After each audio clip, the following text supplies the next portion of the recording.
হরিরামপুর থানার সৈয়দপুরে অনুষ্ঠিত হল চমকপ্রদ ফুটবল প্রতিযোগিতা।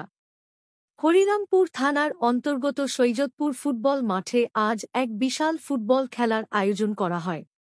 খেলার শুরু থেকেই মাঠে দর্শকদের ভিড় উপচে পড়ে।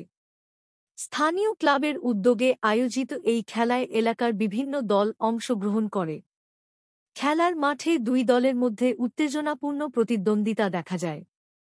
খেলায় জয়ী দলকে দেওয়া হয় একটি খাসি ও একটি আকর্ষণীয় ট্রফি, যা খেলোয়াড় ও দর্শকদের মধ্যে আনন্দের পরিবেশ সৃষ্টি করে। আয়োজক কমিটির সদস্যরা জানান, এ ধরনের প্রতিযোগিতা যুব সমাজকে ক্রীড়ামুখী করে তুলতে সাহায্য করবে। খেলাটি শেষে বিজয়ী দল ও রানার্স আপ দলকে সম্মাননা দেওয়া হয় এবং মাঠ জুড়ে উল্লাসে মেতে ওঠে দর্শকরা। নিজস্ব সংবাদদাতা, সৈয়দপুর, হরিরামপুর।